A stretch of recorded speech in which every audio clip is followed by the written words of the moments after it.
Mana lebih penting dakwah Pak daripada sholat, daripada haji, umrah, zakat? Dakwah yang lebih penting. Orang sholat belum tentu dakwah Pak. Sholat, dakwah itu kata Rasulullah SAW, umul fardu, ibu dari segala amalan. Kalau kita dakwahkan itu dakwah, insya Allah orang yang kita dakwahi dia akan sholat, dia akan zakat, dia akan puasa, dia akan haji. Tapi orang haji belum tentu dakwah, orang zikir belum tentu dakwah, orang kajian belum tentu dakwah. Tapi orang dakwah pasti belajar. Dia pasti akan haus akan ilmu. Dia pasti akan sholat. Jadi apa yang harus kita dakwahkan hari ini keluar sana? Dakwahkan dakwah itu sendiri, multi level akhirat. Itu orang-orang non muslim, dia pelajari cara dakwahnya Rasulullah, bagaimana bisa berkembang. Maka terciptalah multi level marketing itu. Dia janjikan royalti. Allah Ta'ala menjanjikan royalti juga. Kalau kamu ajak satu orang berbuat kebaikan, kamu dapat royalti 100% sempurna amalan orang itu. Bukan 10%, bukan 2%, 1%, 100%. Jadi dakwah ini adalah pekerjaan yang paling bergengsi dalam pandangan Allah. Perintah Allah yang paling dahsyat, perintah Allah yang paling besar. Kenapa? Karena Allah sendiri buat dakwah. Wallahu yad'u ila daris salam. Sesungguhnya Allah itu dai, mengajak manusia kepada surga.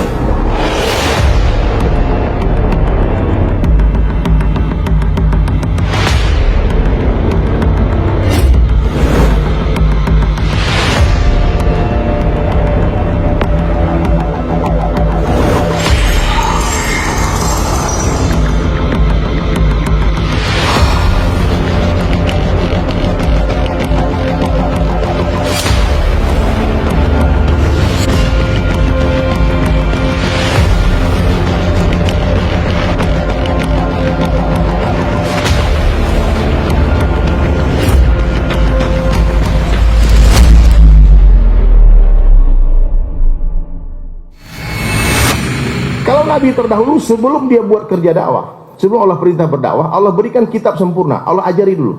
Nabi Musa alaihissalam Allah suruh belajar kepada Nabi Syuaib, 8 tahun tambah 2 tahun, jadi 10 tahun. Mondok dulu, belajar dulu, berilmu dulu, alim dulu. Setelah Allah sempurnakan Taurat, Allah berikan kepada Nabi Musa alaihissalam, baru perintah dakwah turun kepada Nabi Musa. Nabi Musa sebelum berdakwah Allah berikan Taurat sempurna. Nabi Daud alaihissalam sebelum berdakwah Allah berikan Zabur sempurna. Nabi Isa alaihissalam sebelum berdakwah Allah berikan Injil sempurna. Tapi Rasulullah berbeda. Sebelum berdakwah Allah beri 5 ayat saja. Iqra bismi rabbikal ladzi khalaq, khalaqal insana min 'alaq. Semua kita hafal ayat ila akhir ayat. Setelah 5 ayat tadi hadirin mulia, apa perintah berikutnya? Ya ayyuhal mudassir, hai orang yang berselimut, kum, bangun, fa'anzir, beri peringatan. Perintah dakwah langsung turun hati. Itu bedanya Pak. Jadi orang hari ini banyak yang salah paham. Dia pikir kamu kalau nggak berilmu nggak boleh berdakwah. Itu kefahaman Bani Israel Pak. Harus berilmu dulu, harus alim dulu, baru boleh berdakwah. Nabi Musa itu punya anak buah namanya Nakib. Jumlahnya kurang lebih 70 orang. Dia boleh ikut membantu dakwahnya Nabi Musa alaihissalam dengan syarat harus hafal dulu Taurat. Harus berilmu dulu, baru boleh berdakwah. Nabi Isa alaihissalam punya murid namanya Hawarin, kurang lebih 70 orang juga. Dia harus hafal dulu Injil baru boleh berdakwah. Kalau tidak ada ilmu, bukan ulama, tidak boleh berdakwah. Itu nabi-nabi terdahulu, ilmu syaratnya, ilmu pertama dulu. Allah berikan kitab sempurna baru berdakwah, itu Nabi Isa alaihissalam. Tapi Rasulullah beda, dakwah dulu baru Allah berikan ilmu. Itu bedanya Pak. Umatnya pun begitu. Nabi katakan balighu anni walau ayah, sampaikan oleh kalian walaupun 1 ayat. Ini semua sudah Al-Fatihah, 7 ayat itu. Jadi kita tidak ada alasan lagi alibi mengatakan saya tidak ada ilmu, saya tidak boleh berdakwah. Kecuali antum tidak hafal Al-Fatihah, tidak bisa syahadat. Tapi kalau sudah bisa mengucapkan 2 kalimat syahadat, keyakinan kita mesti disampaikan. Jadi hadirin yang mulia, kalau saja nabi-nabi terdahulu seperti sebuah mesin yang bisa mencetak 1000 buku, Rasulullah sallallahu alaihi wasallam seperti sebuah mesin yang bisa mencetak 1000 mesin. Coba untuk pikir saat, apa bedanya? Kalau nabi-nabi terdahulu seperti sebuah mesin yang bisa mencetak 1000 buku, Rasulullah sallallahu alaihi wasallam seperti sebuah mesin yang bisa mencetak 1000 mesin. Yang mana 1000 mesin tadi bisa mencetak lagi 1000 mesin lagi, 1000 mesin lagi, 1000 mesin lagi. Sehingga dalam waktu singkat 23 tahun Islam tersebar ke seluruh penjuru alam. Apa rahasianya? Rasulullah SAW diperintah oleh Allah mengabarkan kepada seluruh sahabatnya bahwasanya dakwah adalah kerja kalian. Kenapa? Karena setelah aku tidak akan ada lagi nabi, la nabiyya ba'da. Bagaimanapun rusaknya orang di Jakarta, Pak, Allah nggak akan turunkan lagi nabi di Jakarta.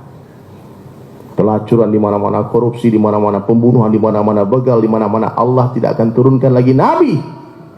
Siapa yang harus perbaiki keadaan itu? Seluruh orang yang mengaku sebagai umatnya Rasulullah SAW. Baik dia ulama ataupun dia orang biasa.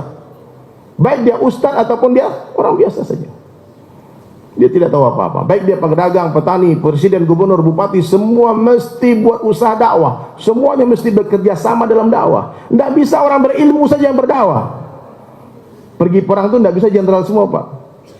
Kopral pun ikut, mayor pun ikut, tukang pijit diajak juga, tukang masak diajak juga, tukang cuci diajak juga. Semua kita mesti berjamaah. Kalau kita bersatu dalam dakwah, hadirin mulia, apapun organisasinya, apapun kelompoknya, apapun mazhabnya, apapun kajiannya, bersatu berkasih sayang dalam dakwah, selesai masalah umat. Apapun partainya, semuanya terserah. Apapun sukunya, kita tidak boleh berpecah dalam dakwah. Mesti ukhuwah dijaga dalam sini. Ajak manusia kepada Allah. Qul hadhihi sabili ad'u ila Allah. Katakanlah wahai Muhammad kepada seluruh umatmu, hadhihi sabili, inilah jalanku. Ad'u ila Allah, ajak manusia kepada Allah, bukan ajak kepada kelompok, bukan ajak kepada partai, bukan ajak kepada mazhab, bukan ajak kepada golongan kita, bukan, ajak kepada Allah saja. Paham enggak, Pak? Nah, jadi hadirin mulia, dijelaskan di dalam Al-Quran, kita mesti berbangga kepada nisbat satu Islam. Wa man ahsanu qawlan mimman da'a ila Allah. Siapakah yang qaulannya? Antum kalau buka kitab tafsir, saya bukan ahli tafsir, tapi saya baca-baca saja. Itu ulama menjelaskan qaulan itu maknanya perkataan, perbuatan dan tulisan. Jadi siapa saja yang tidak bisa berucap, dia bisa menulis. Antum bisa menulis, bisa berbuat, berakhlak. Itu dakwah. Mimman da'a ilallah, daripada orang yang berdakwah kepada Allah. Jadi qaulan itu disamakan dengan dinan. Siapakah yang agamanya yang lebih baik daripada orang yang berdakwah mengajak manusia kepada Allah? Siapa, Pak? Pertanyaan Allah tidak perlu dijawab karena tidak ada jawabannya. Sampai detik ini, Pak, setiap majelis saya tanyakan, Ustadz, Kiai, Tuan Guru, Ajengan, Maulana, Syekh, tolong jawab pertanyaan saya. Apakah ada perintah Allah yang lebih besar dari dakwah? Sampai hari ini belum ada satu orang pun yang berkicau mengatakan ada. Ada, Pak? Mana lebih penting dakwah, Pak, daripada sholat, daripada haji, umrah, zakat? Dakwah yang lebih penting. Orang sholat belum tentu dakwah, Pak. Sholat, dakwah itu kata Rasulullah SAW, umul fardu, ibu dari segala amalan. Kalau kita dakwahkan itu dakwah, insya Allah orang yang kita dakwahi dia akan sholat, dia akan zakat, dia akan puasa, dia akan haji. Tapi orang haji belum tentu dakwah, orang zikir belum tentu dakwah, orang kajian belum tentu dakwah. Tapi orang dakwah pasti belajar. Dia pasti akan haus akan ilmu.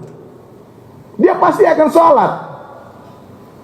Jadi apa yang harus kita dakwahkan hari ini keluar sana? Dakwahkan dakwah itu sendiri, multi level akhirat. Itu orang-orang non muslim, dia pelajari cara dakwahnya Rasulullah, bagaimana bisa berkembang. Maka terciptalah multi level marketing itu. Dia janjikan royalti. Allah Ta'ala menjanjikan royalti juga. Kalau kamu ajak satu orang berbuat kebaikan, kamu dapat royalti 100% sempurna amalan orang itu. Bukan 10%, bukan 2%, 1%, 100%. Jadi dakwah ini adalah pekerjaan yang paling bergengsi dalam pandangan Allah. Perintah Allah yang paling dahsyat, perintah Allah yang paling besar. Kenapa? Karena Allah sendiri buat dakwah. Wallahu yad'u ila daris salam. Sesungguhnya Allah itu dai, mengajak manusia kepada surga. Kalau Allah Subhanahu wa ta'ala Allahu Akbar, maka sudah tentu kerja Allah kerja yang maha besar. Dan orang-orang yang buat dakwah adalah orang-orang besar dalam pandangan Allah. Janji yang Allah janjikan, pahala yang Allah janjikan, hadirin mulia, untuk orang buat dakwah begitu besar. Bahkan tidak ada pahala yang lebih besar daripada pahala dakwah. Kalau saja pahalanya begitu besar mengajak orang kepada Allah, hadirin mulia, maka meninggalkan dakwah dosanya sangat besar. Dakwah itu bahasa Arab, kalau bahasa Indonesianya artinya mengajak, bukan mengajar, Pak. Ceramah ini, Pak, gerak lidah, Pak. Mudah, ini bagian kecil dari dakwah. Dakwah itu amal agama sempurna. kadang dengan pakaian kita, dengan muamalah kita, muasyarah kita. Bapak berdagang, transaksi, orang bisa dapat hidayah.